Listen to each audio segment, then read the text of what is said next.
My name is Afaal. I've been living since 1971.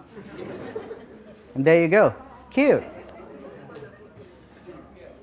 That's me 100 years ago. And I just want to ask you a question. Do you have a Ph.D.? Perhaps. Well, let me tell you my story. There was no college in Maldives for me to attend.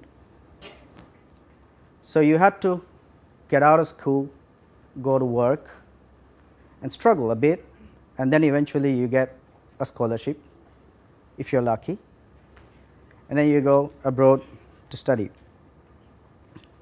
I was lucky enough, and I believe because of the lot of struggles that I had in my life, to go to University of Sydney. On my first day on the orientation, I was sitting with all other students just to hear what the lecturers or the people who are going to talk to us were going to tell us. And there was this crazy guy who came up on the stage and asked us the same question that I just asked you. It made me think. It made me reflect on my life from childhood up to the day I was sitting in that chair.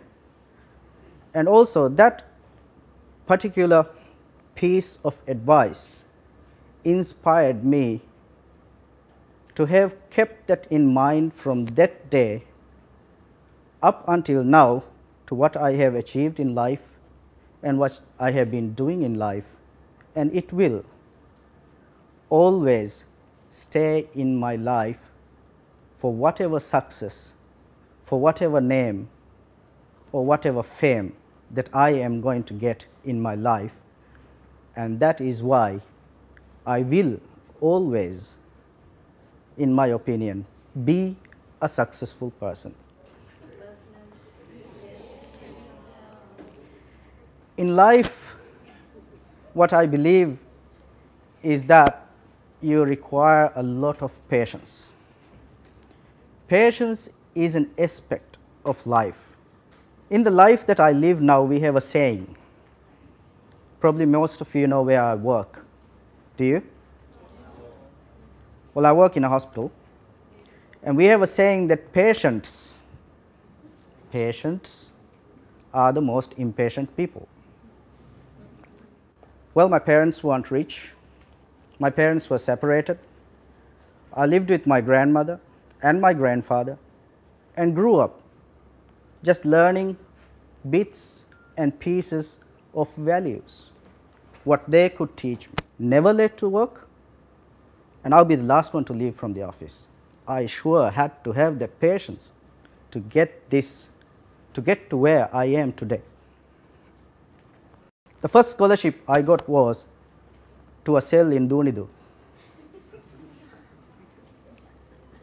I spent 48 days in a cell for something that I never did.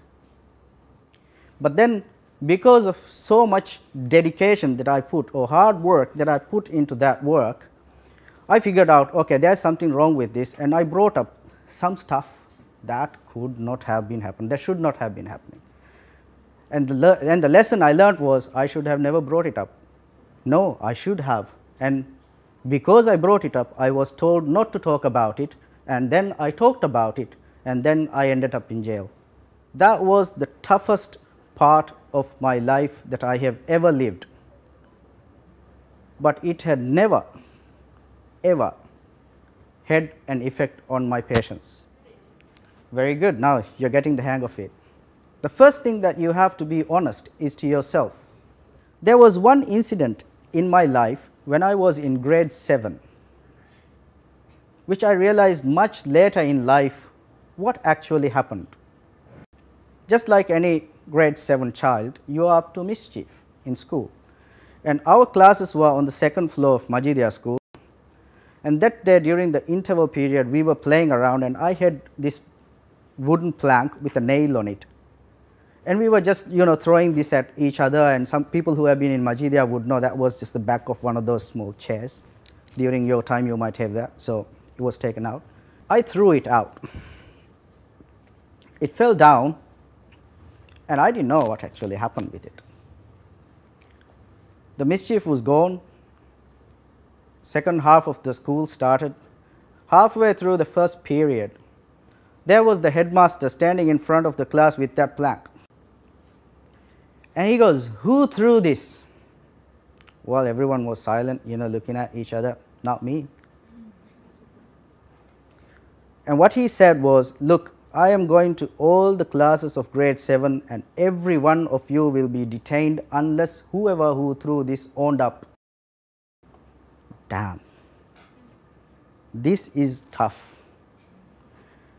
Now, this was something that I never realized, but it occurred to me, look, if I don't go and tell the headmaster that I did it, 100 other people will be punished for what I did.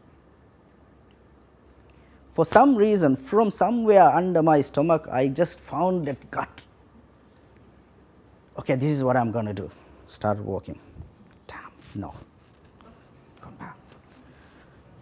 3-4 times I did that. Eventually, I went up to the headmaster's room, office, and I just stayed like that.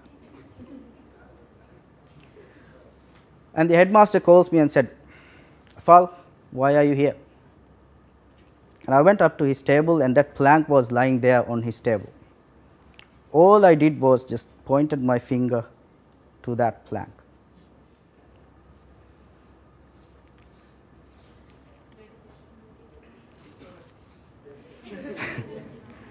Dedication. I can very proudly say that throughout the 25 years that I have been working, I have never been late.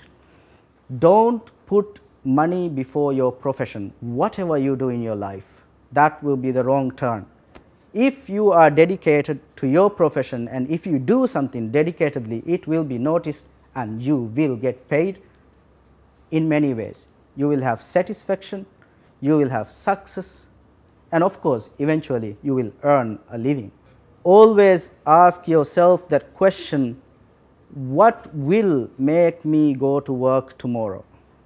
The last thing that you are going to think about when you go to sleep, I am dedicated. I am sure going to go and make a difference tomorrow. And this is what I am going to live by. Throughout my life, the P.H.D. has inspired me. It has helped me reflect back on my hard life.